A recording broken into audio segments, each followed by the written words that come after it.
Well, this then obviously poses a big question within Dallas because Dak Prescott, their quarterback, is coming to the end of his deal, of his $160 million deal with the Cowboys. And the question is obviously, will they be able to? Will they re-sign him? Will they be able to keep him? Will they have enough money? Will they have enough funds? I mean, they've got Ceedee Lamb now tied up in a huge contract. Trayvon Diggs, the cornerback, in a huge contract as well. Their right tackle Terrence Steele is also on big money. It is noted that DeMarcus Lawrence, Brandon Cooks, and Zach Martin, who are on big contracts, they are also up at the end of 2024 as well. So, Johnny, I'm going to go to you firstly on this. I mean, are you surprised with how much it was under the microscope about Dak's contract, and the first time around anyway, that hasn't really been addressed, or sort of the ball started rolling on that? I am going to, while you'll do that, check on my house because I heard the loudest bang a second ago, and I'm just worried for something in my house went bang. So I'll leave you to it. I can pick up. I'll keep my headphones on to be able to hear you, but I will leave you to sort of give your side of the argument, I suppose, in the Dak Prescott. Yeah, definitely. I think really unsure about what's going to happen, because I think this deal makes it seem more likely that Dak Prescott will get re-signed. But they have obviously another pressing issue with Micah Parsons, who will probably be up there as becoming the biggest, best played defensive player of all time when he gets his contract. From what I've seen, the deal for Lamb seems to have boosted Dak Prescott's chances, but I can really see a scenario where there will be a parting of ways between the two sides. It's really interesting. I can't see Micah Parsons leaving the Cowboys. I just feel he has more value, I think, to Jerry Jones than Dak Prescott in terms of, I don't know, relationship that I think, come to assume between, or how Jones feels sometimes about Prescott. It's really interesting. I can see a situation where this rumbles on, and Dak Prescott perhaps is looking for a new team in 2025. It's a really weird thing to say because, why would you pay your wide receiver without committing to your quarterback? But it's going to be really difficult to keep all the stars around, given the contracts that you mentioned, Freddie. I just feel that Parsons is the one that is going to be the one staying along long term. I'm not sure if I've made that sound clearly in myself, because it just sounds so crazy that we're even contemplating. But I'm not sure what Dak Prescott's future holds after this absolute mega buster of a contract for Lamb. I mean, he's 73, 40, and 41, 29,459 yards, 202 touchdowns, 74 interceptions for his career, three-time Pro Bowler.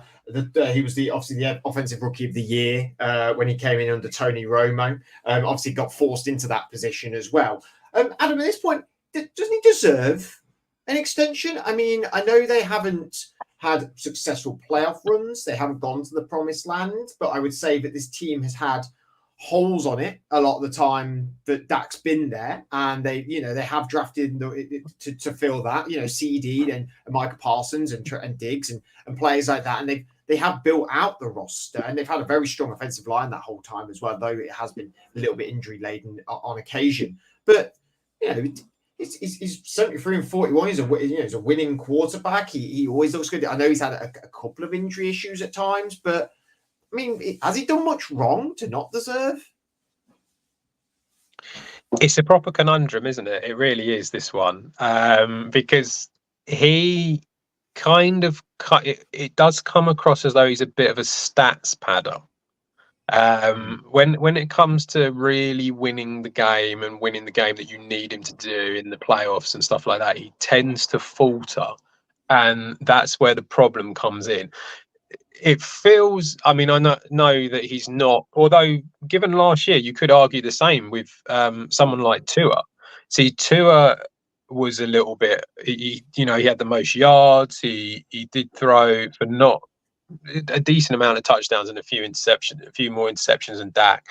But he did okay. But it did kind of feel like once you reach that point of where it really mattered, he kind of faltered a little bit. Dak kind of feels very similar in that respect. Now, we had conversations regarding Tua in the past when it came to the draft and also afterwards, where it was a little bit like, should they go out and get someone else? Should they be paying this guy lots of money?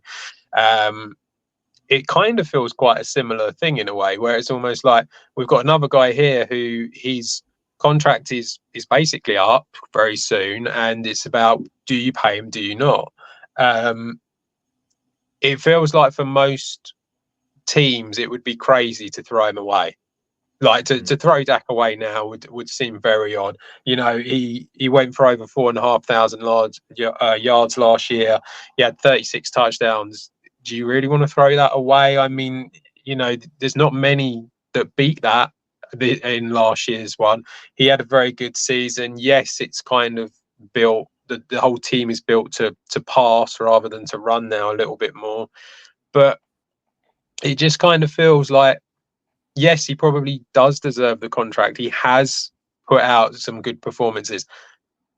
Does he get you to a Super Bowl? Probably not. And so it's really that weird kind of dichotomy that teams have, where it's like, what do you do? Do you decide to go down the route of going for a brand new, fresh guy?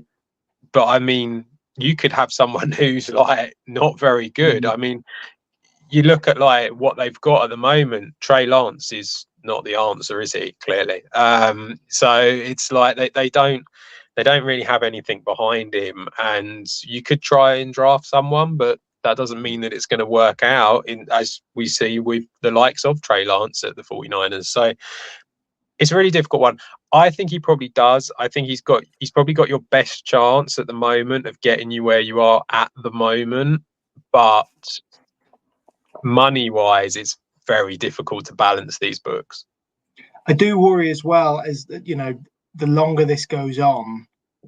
Well, clearly, I don't think this will get solved, or Dak's contract situation will get solved before the end of before the start of the season, and then you're into really risky territory. Dak's not got the best injury record. I certainly do believe that the situation. He's the best man for the job at this time. Probably will be at the start of next year. But if there's money issues, there's potential, on the field issues, both playing performance and potential injuries. Next year when he's out of contract, I'm sure big teams, other teams will be willing to pay him probably a lot more money than the Cowboys can. It's not ideal, I don't think, if his contract isn't solved in the next few weeks. I would love to go back to a point that you made a second ago in your statement there, Johnny, but I'm going to roll with this first, and we'll move back to that in a moment. But it isn't similar, but it is sort of similar with what the Steelers situation was. However, we had age rather than contract issues with Big Ben, and my frustration was the lack of preparedness of it. Yeah, and it's sort of the same for the Cowboys. I mean, their quarterback drafting has been pretty poor. I mean, the last first round quarterback they took was Troy Aikman in 1989. Since 2000, in 2001, they took Quincy Carter in the second round. In 2003, they got Tony Romo. That was an undrafted free agent. Admittedly, the upside of that was phenomenal. They did very, very well with Romo under the helm. 2009, they bring in, is it Stephen or Stephen? I think it's Stephen McGee in the fourth round. They get Dak in the fourth round in 2016. Obviously, profiting-wise, that's done well as well. Mike White in 2018 in the fifth round, and Ben DiNucci in the seventh round in 2020. So it's not like they've, when you look at a situation like Jordan Love and Aaron Rodgers in the Packers, it may have not felt like a great decision at the time, but there was that preparedness. They knew that the contract was going to be running out, and they knew it may ruffle some feathers as well. But it feels to me, Johnny, and that they are doing that lack of preparedness thing again as well here, because if they must be now considering signing him, because they have really got no one if that goes right.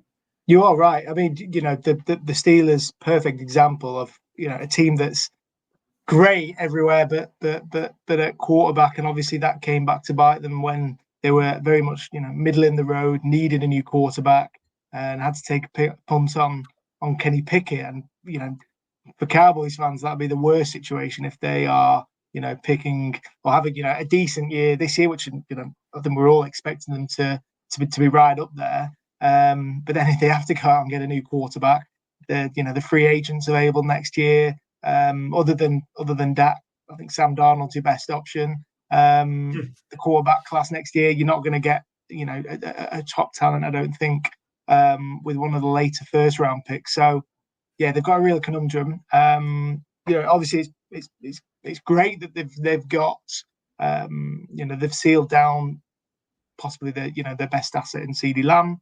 They've obviously got a lot of other assets across the board. A really, really strong team. It's just that quarterback question. I think we're all in agreement that Dak's probably the best person to take them forward at this stage. There's just so many other question marks around money, other players.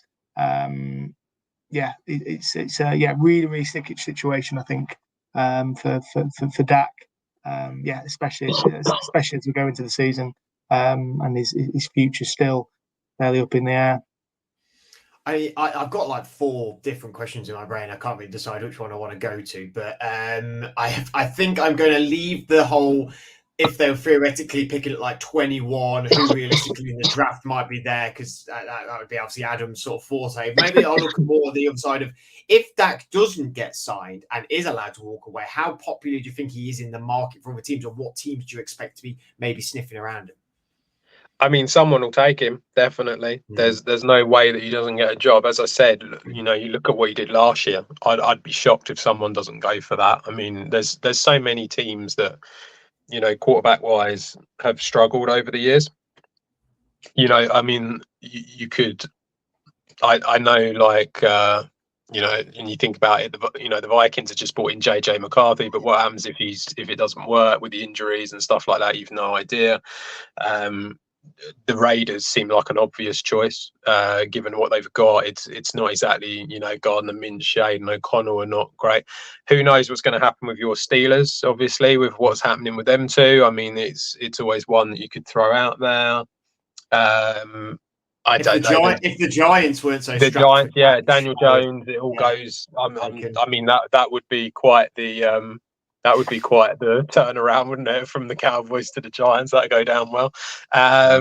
There's a few. I mean, there's some young quarterbacks that we don't really know if they're going to be good enough or not at the moment. Obviously, they've done well at college, but that doesn't mean they're going to be good enough in the NFL. So, every team that's taken on the Patriots sticks out for me on that one.